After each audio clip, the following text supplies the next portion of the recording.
ఎక్సెలా immigration services ఎంత different అంటే ఎంత యూనిక్గా వర్క్ చేస్తుంది అదర్ ఇమిగ్రేషన్స్కి? యాక్చువల్లీ ఇది UK and Canada based company అండి. మాకు తెలిసిన కంపెనీస్ కూడా ఉంటాయి కాబట్టి వాళ్ళకి జాబ్లో కూడా అంత ప్రాబ్లం రాదు. నేనేం మ్యాజిక్ చేయను, వాళ్ళేం మ్యాజిక్ చేయాలి. కరెక్ట్. స్టూడెంట్ వీసా అన్నారు కాబట్టి మీరు ఎడ్యుకేషన్ ఫేర్స్ కండక్ట్ చేస్తున్నారు అని విన్నాను. అసలు ఏంటి దాని యొక్క ఉద్దేశం ఏంటి? ఎడ్యుకేషన్ అంటే వాళ్ళ క్వాలిఫికేషన్ ప్రకారంగా కానివ్వండి, వాళ్ళ మార్క్స్ ప్రకారంగా, వాళ్ళ పర్సెంటేజ్, వాళ్ళకి ఎంత ఐఎల్స్ రావాలి, ఏ యూనివర్సిటీ అయితే బెటర్ అనేది వాళ్ళకి తెలుస్తుంది అనమాట. వాళ్ళకి టోటల్ గైడెన్స్ అనమాట, ఒక బ్యాక్ బోన్ లెక్క. స్పెషల్లీ ఇప్పుడు చాలా మంది కెనడాకి వెళ్ళాలి అని చూస్తున్నారు. మేబీ కొంచెం ఈజీ ప్రాసెస్ ఉండొచ్చు అని. సో ప్రాసెస్ ఎలా ఉంటుంది కెనడాలో? ఎలిజిబిలిటీ ఎవరెవరికి ఉండొచ్చు? 6 to 8 months ఆఫ్ ప్రాసెస్ ఉంటుందండి.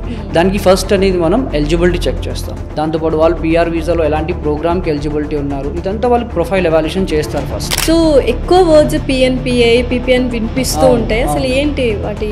ఇప్పుడు ఈ 3 ప్రోగ్రామ్స్ ఉంటాయండి మనకు వీసా రావాలి అంటే. ఒకటి ఎఫ్ఎస్డబ్ల్యూ ఉంటుంది, ఒకటి పిఎన్పి ఉంటుంది, ఒకటి ఏఐపిపి ఉంటుంది.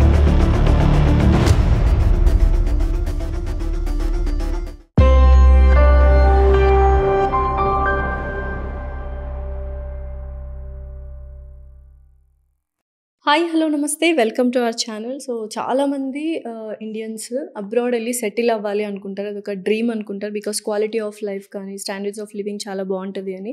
సో బట్ ఎలా వెళ్ళాలి అండ్ ఎటువంటి కన్సల్టెన్సీ కానీ ఇమిగ్రేషన్ కానీ చూస్ చేసుకోవాలని చాలా డౌట్స్ ఉంటాయి. సో ఎలాంటి డౌట్స్ ఉన్నా క్లారిఫై చేసి చాలా సేఫ్ అండ్ సెక్యూర్గా పంపిస్తున్నారు ఎక్సెలా ఇమిగ్రేషన్ సర్వీసెస్ వాళ్ళు. సో సీనియర్ అడ్వైజర్ జహంగీర్ గారు మనతో పాటు ఉన్నారు. ఆయన అడిగి అసలు కెనడాకి కానీ, ఆస్ట్రేలియాకి కానీ, జర్మనీ కానీ ఎలా వెళ్ళాలి, అక్కడ పిఆర్ ఎలా తెచ్చుకోవాలి, ఎటువంటి ప్రాసెస్ ఉంటుంది అని అడిగి తెలుసుకుందాం.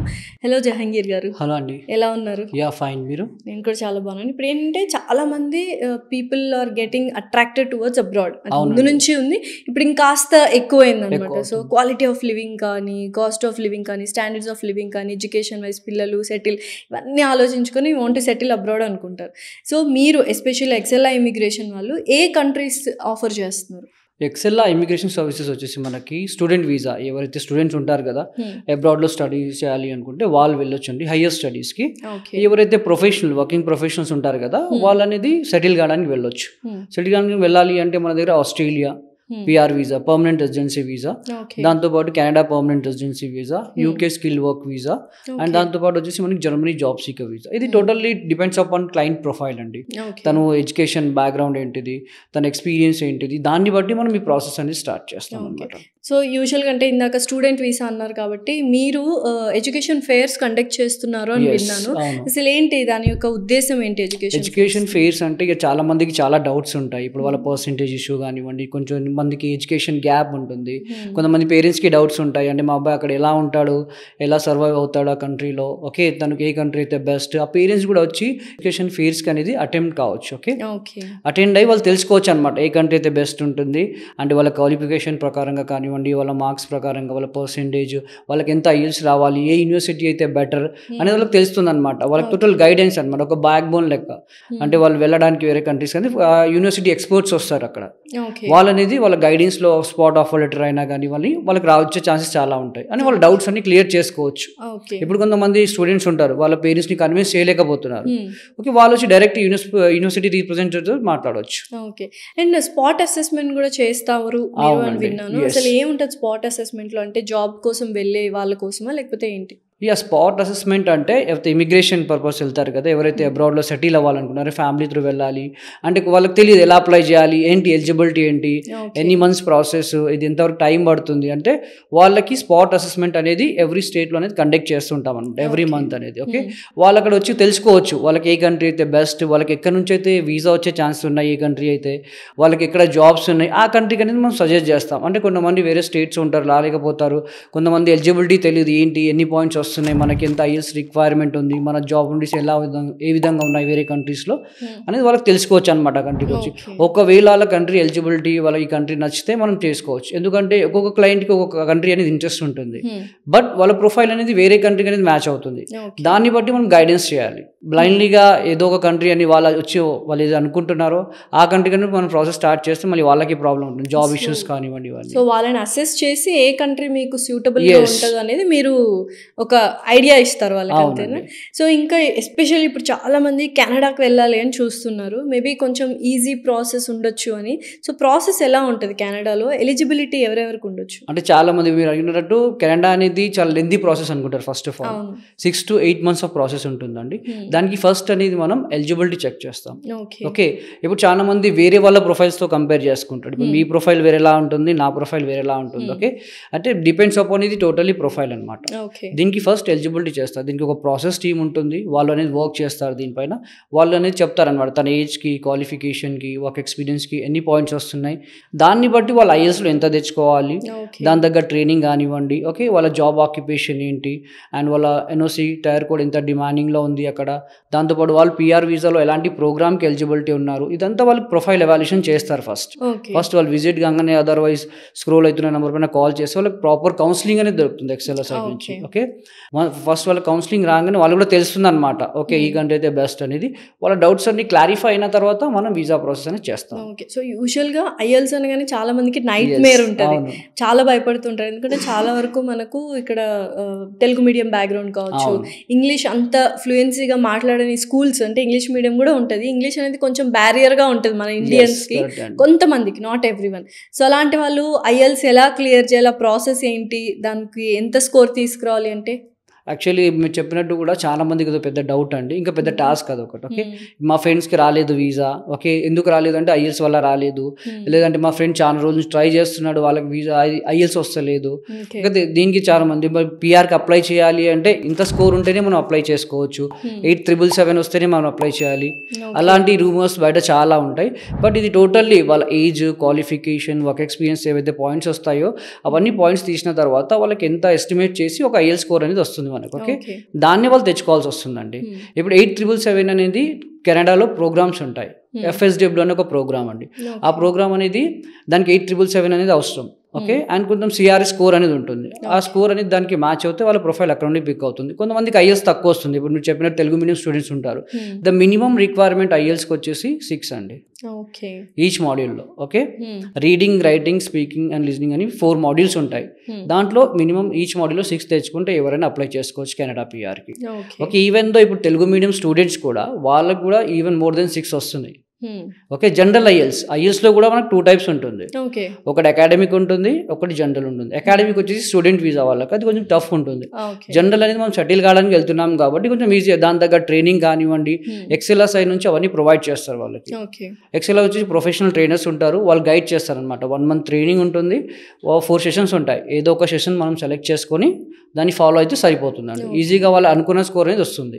ఓకే, సో ఐఎల్స్ అయిన తర్వాత నెక్స్ట్ ప్రాసెసింగ్ అనేది స్టార్ట్ అవుతుంది. ఎస్, ఇంకోటి వచ్చేసి ఇప్పుడు ఐఎల్స్లో ఒకవేళ హార్డ్ అనుకుంటే, ఒకవేళ రాలేదు స్కోర్ అనుకుంటే పీటీ కోర్ కూడా రాసుకోవచ్చు మనం. అది కూడా కొత్తగా వచ్చింది ఇప్పుడు. Okay, so PET. Okay, so 6 to 8 months అంటే పీఈటీ అండ్ తర్వాత ఐఎల్స్ అయిపోయిన తర్వాత మీరు 6 to 8 months ప్రాసెస్ పడుతుంది అన్నారు కదా. సో ఆపోజిట్ పర్సన్ ఎవరైతే మీ దగ్గరకు వచ్చారో, క్లయింట్ కావచ్చు, వాళ్ళు ఎటువంటి జాబ్ చూస్ చేసుకునే ఆప్షన్స్ ఉంటాయి అండ్ ఎటువంటి రిక్వైర్మెంట్స్ వాళ్ళు ప్రొవైడ్ చేయాలి డాక్యుమెంట్స్ రూపంలో? వచ్చేసి ఇప్పుడు జాబ్స్ అయితే ఉన్నాయండి కెనడాలో, జాబ్స్ ఉన్నాయి. బట్ వాళ్ళకి కావాల్సింది పిఆర్ హోల్డర్. ఓకే, మనకు ఇప్పుడు పిఆర్ లేని, ఇప్పుడు వీసా లేని వాళ్ళు చాలా మంది అప్లై చేస్తారు. బట్ వీసా ఉంటే మనకి ఏ ఎంప్లాయర్ అయినా రీచ్ అవుతాడు జాబ్ ఇవ్వడానికి. పిఆర్ అంటే అక్కడ ఉండాలి కదా, అలా ఏం లేదా? అలా అవసరం లేదండి, ఇక్కడ నుంచి పిఆర్ వస్తుంది, ఇక్కడ నుంచి వాళ్ళు జాబ్ చూసుకొని వెళ్ళొచ్చు. ఓకే, జాబ్ అసిస్టెంట్స్ కూడా మా సైడ్ నుంచి టీం ఉంటుంది, వాళ్ళు వర్క్ చేస్తారు. వన్స్ పిఆర్ వీసా వచ్చిన తర్వాత కూడా వాళ్ళకు ఒక 6 to 8 months టైం ఉంటుంది. ఆ టైంలో మేము రెజ్యూమ్ మార్కెటింగ్ చేస్తాం అనమాట. అంటే మాకు అక్కడ తెలిసిన కంపెనీస్ కానివ్వండి, అక్కడ జాబ్ పోర్టల్స్ కానివ్వండి, వాళ్ళు టైఅప్ ఉంటాం వాళ్ళతో.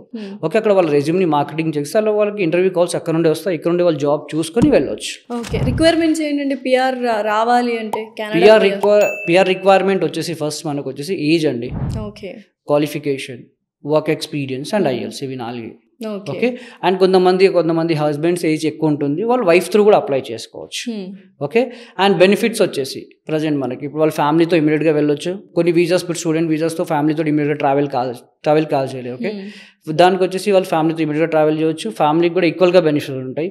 వాళ్ళ వైఫ్కు వాళ్ళ స్పౌస్ కూడా ఈక్వల్గా జాబ్ చేసుకోవచ్చు. దాంతోపాటు పిల్లలకి ఫ్రీ ఎడ్యుకేషన్ ఉంటుంది, మెడికల్ బెనిఫిట్స్ ఉంటాయి, మల్టిపుల్ ఎంట్రీస్ వీసా. ఇది టోటల్లీ మనకి 5 years ఆఫ్ వీసా వస్తుంది. 3 years తర్వాత ఇక్కడ మనం సిటిజన్షిప్కి అప్లై చేసుకోవచ్చు అండి. ఓకే, 3 years తర్వాత సిటిజన్షిప్ అప్లై చేసుకున్న తర్వాత ఇంకా పర్మనెంట్ గా will become a Canadian. Yes ఒకవేళ సిటిజన్షిప్ వచ్చింది అంటే మనం వేరే కంట్రీకి కూడా, ఇప్పుడు చాలా మంది యూఎస్ కి వీసా రాదు అంత ఈజీగా. ఓకే, వాళ్ళు సిటిజన్షిప్ వచ్చింది కెనడా పిఆర్ తీసుకుని వెళ్తున్నారు అన్నమాట. ఇప్పుడు చాలా మంది అప్లై చేసేది అదొక రీజన్ అండి, కెనడాకి. ఓకే, సో ఎక్కువ వర్డ్స్ పిఎన్పిఐ పిపిఎన్ వినిపిస్తూ ఉంటాయి, అసలు ఏంటి వాటి? ఇందాక మీరు చెప్పినట్టు కొంతమందికి ఐఎల్స్ తక్కువ వస్తాయి ఇలా. ఓకే, ఐఎల్స్ తక్కువ వస్తే వాళ్ళకు కూడా కొన్ని స్టేట్స్ ఉంటాయి అనమాట, దాని దగ్గర రిక్వైర్మెంట్ కూడా ఉంటుంది. ఇప్పుడు ఈ 3 programs ఉంటాయండి మనకి వీసా రావాలి అంటే. ఒకటి FSW ఉంటుంది, ఒకటి పిఎన్పి ఉంటుంది, ఒకటి AAPP ఉంటుంది. FSW అంటే ఫెడరల్ స్కిల్ వర్కర్. ఓకే, అది ఎగ్జాంపుల్గా చెప్పాలి అంటే సెంట్రల్, మనం కెనడాలో ఎక్కడైనా ఉండొచ్చు, ఎక్కడైనా వర్క్ చేసుకోవచ్చు. బట్ దానికి ఒక ర్యాంకింగ్ సిస్టమ్ ఉంటుంది, మనకి ఎంత ర్యాంకింగ్ వస్తుంది అనేది మనం తెలుసుకోవాలి. అది మనకి ఇక్కడ ఎవాల్యుయేషన్లో తెలుస్తుంది. ఓకే, ఎవాల్యుయేషన్ తెలిసిన తర్వాత మనం ఆ పర్టికులర్ ప్రోగ్రామ్కి ప్రాసెస్ చేయొచ్చు. ఓకే, దాని ఐఎల్స్ దగ్గర రిక్వైర్మెంట్ కానివ్వండి, ఏదైనా కానివ్వండి. ఒకవేళ ఐఎల్స్ కొంతమందికి తక్కువ వస్తుంది, కొంతమందికి ర్యాంకింగ్ తక్కువ వస్తుంది, డిపెండ్స్. అప్పుడు మనం పిఎన్పి చేస్తాం. పిఎన్పి అంటే ప్రొవిన్సెస్ నామినీ ప్రోగ్రామ్. పర్టికులర్ ఏదైతే స్టేట్కి మన ఐఎల్స్ కానివ్వండి, సిఆర్ఎస్ స్కోర్ కానివ్వండి, ఓకే, మన జాబ్ ఆక్యుపేషన్ కానివ్వండి, ఎక్కడైతే మ్యాచ్ అవుతుందో ఆ పర్టికులర్ స్టేట్ నుండి మనకు వీసా పిక్ అవుతుంది. ఓకే, ఏదైతే స్టేట్ నుండి వీసా వస్తుందో అదే స్టేట్లో కంపల్సరీగా మనం 2 years ఉండాలి, తర్వాత ఎక్కడైనా వెళ్ళొచ్చు. ఓకే, సో అప్లై చేసే అప్లికెంట్ ఇందాక ఏజ్ అండ్ తర్వాత ఎడ్యుకేషన్ అన్నారు కదా, ఏజ్ పర్మిట్ ఎంతవరకు ఉంది ఏంటి? ఏజ్ వచ్చేసి 45 వరకు అప్లై చేసుకోవచ్చు. ఆఫ్టర్ 45 ఇట్స్ నాట్ నో అండి. Okay, available. కొంతమందికి కొన్ని స్టేట్స్ ఉంటాయి, చూడాలి తన క్వాలిఫికేషన్ తగ్గట్టు ఎక్స్పీరియన్స్ ఉందా లేదా అని చూడాలి వస్తుంది. వన్స్ తన ప్రొఫైల్ టు రెజ్యూమ్ ద్వారా అలా సెండ్ చేస్తే మనం వాళ్ళకి కౌన్సిలింగ్ ఇచ్చి వాళ్ళ ఎవాల్యుయేషన్ చేసి ఏ కంట్రీకి అయితే మ్యాచ్ అవుతుంది, ఏ స్టేట్లో తనకు ఆప్షన్ ఉందని చెప్తాం. ఓకే, అండ్ క్వాలిఫికేషన్ వచ్చేసి మనకి డిగ్రీ, ఎనీ డిగ్రీ ఉండాలండి. డిగ్రీ ఉంటే 2 years of experience is required. Masters ఉంటే 1 year ఎక్స్పీరియన్స్ ఉండాలి. అది ఏ ఫీల్డ్ అయినా పర్లేదు, అది ఎవరైనా అప్లై చేసుకోవచ్చు. ప్రజెంట్ కెనడాలో హెల్త్ కేర్ చాలా డిమాండింగ్లో ఉంది. So all sectors in health వాళ్ళు హెల్త్ కేర్ అంటే అన్నీ వచ్చేస్తాయి దాంట్లో మనకి. ఈవెన్ డాక్టర్స్, స్టాఫ్ నర్సెస్ అన్నీ వస్తాయి. And IT, non IT persons కానివ్వండి, డెవలపర్స్ కానివ్వండి. ఓకే, దాంతోపాటు టీచర్స్ ఉంటారు. ఓకే, మెడికల్ ఫీల్డ్స్లో చాలా మంది ఉంటారు, హెచ్ఆర్స్ ఉంటారు, మేనేజ్మెంట్లో ఉంటారు, ఇంకోటి వచ్చేసి బ్యాంకింగ్ ఫీల్డ్లో ఉంటారు. వీళ్ళందరూ ఎవరైనా కానీ, అంటే ఐటీ వాళ్ళే అప్లై చేయాలని రూల్ ఏం లేదు కెనడాకి, ఏ డొమైన్ వాళ్ళైనా అప్లై చేసుకోవచ్చు. జాబ్ ఆపర్చునిటీస్ కెనడాలో ఉన్నాయంటున్నారు. జాబ్ అష్యూరెన్స్ కానీ, జాబ్ అంటే ఇప్పుడు ఈ జాబ్ అయితే బెస్ట్, ఈ జాబ్ అయితే మీకు కరెక్ట్ గా ఉంటుందని మీరు ఏమైనా సజెస్ట్ చేస్తారా? లేదండి, టోటల్లీ ఇది వాళ్ళ ప్రొఫైల్ని బట్టి. ఓకే, వాళ్ళైతే రెజ్యూమ్లో ఏదైతే మెన్షన్ చేస్తారో రూల్స్ అండ్ రెస్పాన్సిబిలిటీస్, దాన్ని బట్టి మనం రెజ్యూమ్ మార్కెటింగ్ అనేది చేస్తాం. ఓకే, ఎందుకంటే వాళ్ళు అక్కడ వెళ్ళిన తర్వాత వాళ్ళ ఇష్టం, అది వాళ్ళ రెజ్యూమ్ని వాళ్ళు ఎప్పుడైనా చేంజ్ చేసుకోవచ్చు, వాళ్ళ ఇష్టం ఉన్న జాబ్ వాళ్ళు చేసుకోవచ్చు. So you'll guide them for yes definitely. Once వాళ్ళకి పిఆర్వీస్ వచ్చిన తర్వాత కూడా పోస్ట్ లర్నింగ్ సర్వీసెస్ కూడా మా సైడ్ నుంచి ఉంటాయి. అంటే ప్రాపర్ గైడెన్స్ అనమాట. అంటే చాలా మంది భయపడతారు కదా, అంటే కొత్త కంట్రీ ఎలా వెళ్ళాలి. ఇప్పుడు గర్ల్స్ అయితే వాళ్ళ పేరెంట్స్ భయపడతారు, ఎలా ఉంటారో ఏంటో అక్కడ అని. ఓకే, వాళ్ళకి భయపడే ఆప్షన్ లేదు, ఎందుకంటే ప్రాపర్ గైడెన్స్ ఉంటుంది అనమాట, ఎక్కడ ఉండాలి ఏంటి. ఆల్రెడీ మా కన్సల్టెన్సీ నుంచి పోయిన వాళ్ళు కూడా ఉంటారు చాలా మంది. స్టూడెంట్ వీసా పైన వాళ్ళు కానివ్వండి, ఎవరు పిఆర్ వీసా పైన వాళ్ళు పోయిన వాళ్ళు ఇచ్చిన రిఫరెన్స్ కూడా వాళ్ళకి ప్రొవైడ్ చేస్తాం. ఇప్పుడు ఏ కంట్రీలో ఎక్కువ అంటే పిఆర్ ప్రాసెస్ అనేది సింప్లిఫికేషన్ గా ఉంటుంది? ఇప్పుడు ప్రజెంట్ వచ్చేసి రీసెంట్గా చూస్తే మనకి కెనడా అండి. కెనడాకి చాలా మంది అప్లై చేస్తున్నారు. దాంతోపాటు ఆస్ట్రేలియా కూడా ఆల్మోస్ట్ 8 months ప్రాసెస్. ఇక్కడ చాలా మంది ఆలోచించేది ఏంటంటే లెందీ ప్రాసెస్ అని. ఇప్పుడు 1 month 2 months ప్రాసెస్ కాదు, పిఆర్ కదా. ఎందుకు అంటే డాక్యుమెంటేషన్ మీరే వినే ఉంటారు ఆల్రెడీ న్యూస్లో కానివ్వండి, డాక్యుమెంటేషన్ కరెక్ట్గా లేకపోవడం వల్ల వచ్చేస్తున్నారు అని. బట్ ఆ డాక్యుమెంటేషన్ ప్రాపర్గా ఉండాలి అంటే 8 months ప్రాసెస్ ఇస్ కంపల్సరీ. కొంచెం పేషెన్సీ ఉంటే పిఆర్ వీసా వచ్చే ఛాన్స్ 100% ఉంటాయి. ఎందుకంటే త్రూ అవుట్ పిఆర్ వీసా వచ్చే వరకు ఒక కేస్ ఆఫీసర్ ఉంటాడు వాళ్ళకి టోటల్ డాక్యుమెంటేషన్ చేయడానికి. ఆ పర్సన్ అనేది ఈచ్ అండ్ ఎవ్రీథింగ్, వాళ్ళ క్వాలిఫికేషన్ కానివ్వండి, వాళ్ళ వర్క్ ఎక్స్పీరియన్స్ డాక్యుమెంట్స్ కానివ్వండి, త్రూ అవుట్ మనం డాక్యుమెంటేషన్ చేయాలి. కాబట్టి 100% 8 months టైం అనేది పడుతుంది మనకి. ఇంకా ఇందాక ఆస్ట్రేలియా అన్నారు, జర్మనీ, యూకే ఇలాంటి వాటికి కూడా సర్వీసెస్ ప్రొవైడ్ చేస్తున్నారు మీరు. అక్కడ ప్రాసెసింగ్ ఎలా ఉంటుంది? పిఆర్ ప్రాసెసింగ్ సేమ్ అండి, ఇది కూడా 6 to 8 months ఆఫ్ ప్రాసెస్ ఉంటుంది. ఇప్పుడు మనం కెనడా చూసుకుంటే అది 67 points ఎలిజిబిలిటీ ఉంటుంది. ఆస్ట్రేలియా చూసుకుంటే మనకి 65 points అండి. అది కూడా same age, qualification, work experience, IELTS, PT, TOEFL ఈ మూడిట్లో ఏదో ఒకటి రాసుకోవచ్చు. ఓకే. సో చాలామంది వెళ్ళిన వాళ్ళు అక్కడ సెటిల్ అయ్యారు అండ్ అక్కడ మళ్ళీ ఇష్యూస్ ఏం రాలేదా? లైక్ ఏదైనా ఇష్యూ వచ్చినా మీరు ప్రజెంట్ ఇప్పుడు చాలా మంది నాకు వచ్చే కాల్స్ ప్రకారంగా చూసుకుంటే ఏదో సంథింగ్ ఇష్యూ నడుస్తుంది, అక్కడ ఖలిస్తాన్ ఇష్యూ నడుస్తుంది అని చెప్పారు. మీరు విని ఉంటారు అది. అది వచ్చేసి ఒక కమ్యూనిటీకి సంబంధించింది విషయం. ఇప్పుడు మనకు కూడా మన స్టేట్స్ లో కూడా చాలా ఇష్యూస్ నడుస్తుంటాయి. ఇప్పుడు మీరు చూసుకుంటే హైడ్రా, ఓకే, అది ఒకటి కొంతమందికి సంబంధించిన వరకు ఇష్యూ అనేది, ఓకే, అందరికి సంబంధించింది ఓవరాల్ గా కాదు. అది కూడా ఒక కమ్యూనిటీకి సంబంధించిన ఇష్యూ. అది జస్ట్ అలిగేషన్స్ ఉన్నాయి ప్రజెంట్. అది రీసెంట్ ఒక last 5-4 days back, 1 month back అది సాల్వ్ అయిపోయింది అనుకుంటాను. ఓకే. సో ఓవరాల్ గా లైక్ ఎక్సెలా ఇమిగ్రేషన్ సర్వీసెస్ ఎంత డిఫరెంట్ అంటే ఎంత యూనిక్ గా వర్క్ చేస్తుంది అదర్ ఇమిగ్రేషన్స్ కంటే? అదర్ ఇమిగ్రేషన్స్ వచ్చేసి నేను వేరే కంపెనీస్ గురించి నాకు అంత ఐడియా లేదు, బట్ ఒకటి చెప్తున్నాను, నేనేం మ్యాజిక్ చేయను, వాళ్ళేం మ్యాజిక్ చేయాలి. యా, టోటల్లీ డిపెండ్స్ అపాన్ ఇది మన ప్రొఫైల్ గురించి. కరెక్ట్గా ఫాలో అప్ ఉండాలి. అది మాత్రం 100% ఎక్సెల్ నుంచి మీకు గైడెన్స్ అనేది ఉంటుంది. ఓకే, వాళ్ళ డాక్యుమెంటేషన్ ప్రకారంగా కానివ్వండి, వాళ్ళ జాబ్ అసిస్టెన్స్ ప్రకారంగా కానివ్వండి, ఓకే, అండ్ ఇంకోటి వచ్చేసి వాళ్ళు అక్కడ వెళ్ళిన తర్వాత ఎక్కడ ఉండాలి ఏంటి ప్రాపర్ గైడెన్స్ కానివ్వండి. అకామిడేషన్ అంటే యాక్చువల్లీ ఇది UK and Canada based company అండి. మాకు తెలిసిన కంపెనీస్ కూడా ఉంటాయి కాబట్టి వాళ్ళకి జాబ్లో కూడా అంత ప్రాబ్లం రాదు. ఇలా ప్రాపర్ గైడెన్స్ ఉంటుంది త్రూఅవుట్ పిఆర్ వీసా వచ్చే వరకు. ఎందుకంటే ఎండ్ ఆఫ్ ది డే ఇది క్లయింట్ కెరియర్కి సంబంధించిన విషయం. దట్స్ వై ప్రొఫైల్ వచ్చినప్పుడు తనకు ఫస్ట్ ఎలిజిబిలిటీ చూసిన తర్వాతే తనకు వీసా వచ్చే ఛాన్సెస్ ఉంది అంటే మనం మూవ్ చేస్తాం, లేకుంటే లేదండి. సో జస్ట్ మీ దగ్గరకు వచ్చి ప్రాపర్ డాక్యుమెంటేషన్ వాళ్ళ రెజ్యూమే ఇస్తే you will take care of everything అండి. Okay, so easy cake walk లాగా ఉంటుంది. ఎస్. సో ఎక్సెలా ఇమిగ్రేషన్ వల్ల బ్రాంచెస్ ఎన్ని ఉన్నాయి, ఎక్కడెక్కడ ఉన్నాయి? యాక్చువల్లీ ఇంటర్నేషనల్ బ్రాంచెస్ కూడా ఉన్నాయండి. దుబాయ్లో బ్రాంచ్ ఉంది. దాంతోపాటు మనకు వచ్చేసి ఆంధ్రప్రదేశ్, ఏపీలో కూడా గుంటూరు, వైజాగ్, విజయవాడలో అండ్ హైదరాబాద్లో వచ్చేసి మనకి మాదాపూర్లో బ్రాంచ్ ఉంటుంది. కుక్కడపల్లి అండ్ సోమాజిగూడలో బ్రాంచ్ ఉంది. ఓకే. సో ఇందాక ఆస్ట్రేలియా గురించి మాట్లాడుకున్నాం, అక్కడ ఏమైనా సెపరేట్ ప్రోగ్రామ్స్ ఏమైనా ఉన్నాయా? ఇప్పుడు కంపేర్ టు ఆస్ట్రేలియా, ఇప్పుడు కెనడాకి ఎలా అయితే ఉంటాయో దీని కూడా 189 వీసా, 190 వీసా అనేది ఉంటుందండి. 189 వీసా అంటే మనం ఎక్కడైనా ఉండొచ్చు ఆస్ట్రేలియాలో, అండ్ 190 అంటే పర్టికులర్ స్టేట్ స్పాన్సర్షిప్ వీసా. దాన్ని కూడా ఐఎల్స్ ఆర్ పీటీ ఏదైనా రాసుకోవచ్చు. ఎందుకంటే చాలా మంది ఆస్ట్రేలియాకి పీటీ రాస్తారు ఈజీ అని, ఓకే, అది బెస్ట్ అండి దానికి. అండ్ దానికి కూడా సేమ్ బెనిఫిట్స్ ఉంటాయి. వాళ్ళ ఫ్యామిలీతో ఇమీడియట్గా ట్రావెల్ కావచ్చు, లేదు అంటే వాళ్ళు ఫస్ట్ సెటిల్ అయ్యి తర్వాత ఫ్యామిలీని తీసుకెళ్ళొచ్చు. సేమ్ అది కూడా మల్టిపుల్ ఎంట్రీస్ వీసా అని 5 years వీసా వస్తుంది. అండ్ ఒకవేళ సిటిజన్షిప్ వద్దు అనుకుంటే రిన్యూవల్ కూడా చేసుకోవచ్చు వాళ్ళు, ఓకే, కెనడాకైనా సరే దీనికైనా సరే. సో పిఆర్ వీసా ఒకటేనా, లేకపోతే ఇప్పుడు చాలా మంది అక్కడికి వెళ్ళి విజిట్ అవ్వాలి అనుకుంటారు, పేరెంట్స్ కానీ లేకపోతే సిబ్లింగ్స్ కానీ కొన్ని రోజులు ఉండాలి అనుకుంటారు. విజిట్ వీసా అండ్ అలాగే టూరిస్ట్ వీసా ఎంత ఈజీగా ఉంటుంది? విజిట్ వీసా అంటే ఏం లేదండి, ఎవరికి మనకు తెలిసిన వాళ్ళు అదే పిఆర్ పైన ఉంటారో, లేదంటే student visa already graduation ceremony అంటారు, వాళ్ళు పేరెంట్స్ వెళ్ళాలి అనుకుంటారు లేదా ఫ్రెండ్స్ వెళ్ళాలంటే వాళ్ళకి విజిట్ వీసా ఉంటుంది. ఓకే, ఎవరైతే అక్కడ ఉన్నారో వాళ్ళు ఇన్విటేషన్ ఇస్తే వాళ్ళు విజిట్ వీసా పైన కూడా వెళ్ళొచ్చండి. బట్ అది కూడా వచ్చేసి మనకి 1 month ఆఫ్ ప్రాసెస్ అని జరుగుతుంది. ఓకే, దాని దగ్గర డాక్యుమెంట్స్ 1 month ఉంటుంది. దాని దగ్గర డాక్యుమెంట్స్ అవి ఆల్మోస్ట్ అన్ని కంట్రీస్కి మనం చేస్తామన్నమాట.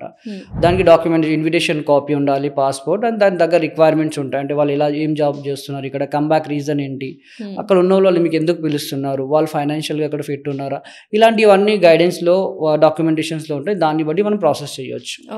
అండ్ వన్స్ దాంతోపాటు టూరిస్ట్ వీసా అంటే టూరిస్ట్ వీసాకి ఇన్విటేషన్ అవసరం లేదు, బట్ ఎక్కడైతే వెళ్ళాలి అనుకుంటారో హోటల్ బుకింగ్ లాంటివి అన్నీ ఉంటాయండి. దానికి డాక్యుమెంటేషన్ వాళ్ళు ఇక్కడ ఏం చేస్తున్నారు, కమ్బ్యాక్ రీజన్ కానివ్వండి. కమ్బ్యాక్ రీజన్ అనేది వెరీ ఇంపార్టెంట్. సో దానికి ఏం డాక్యుమెంట్స్ అంటే డాక్యుమెంట్స్ ఇన్ ద సెన్స్ వాళ్ళు బిజినెస్ చేస్తే ఐటీ కానివ్వండి, లేకపోతే ఒకవేళ జాబ్ చేస్తున్నారు అనుకోండి, ఒక ఆఫీస్ నుంచి లీవ్ లెటర్ సంథింగ్ ఇలాంటివి తీసుకొస్తే సరిపోతుంది మనకి. ఓకే, సో అది కూడా 1 month ప్రాసెస్ ఏనా? అది కూడా 1 month ప్రాసెస్. అది కూడా ఏ కంట్రీకైనా వెళ్ళొచ్చు అండి. సో విజిట్ వీసా కానీ టూరిస్ట్ వీసా ఎన్ని మంత్స్ ఉంటుంది, లైక్ ఎన్ని ఇయర్స్? అంటే 6 years to 1 year అండి, డిపెండ్స్ వాళ్ళ రీజన్ ని బట్టి, వాళ్ళు ఎందుకు వెళ్ళాలి అనుకుంటున్నారు దాన్ని బట్టి ఓకే. సో నిజంగా మీరు ఎవరైనా అబ్రాడ్ వెళ్ళాలి, especially Canada, Australia, Germany, UK అనుకుంటున్నారు అండ్ అక్కడ సెటిల్ అవ్వాలనుకుంటున్నారు అండ్ పిఆర్ కావాలి, లేకపోతే టూరిస్ట్ వీసా, విజిట్ వీసా ఏదైనా కావాలి అనుకుంటే డెఫినెట్లీ ఎక్సెలా ఇమిగ్రేషన్ వాళ్ళని అప్రోచ్ అవ్వండి. చాలా ఈజీగా and with all verifications, documents వాళ్ళు ప్రొవైడ్ చేయడం జరుగుతుంది.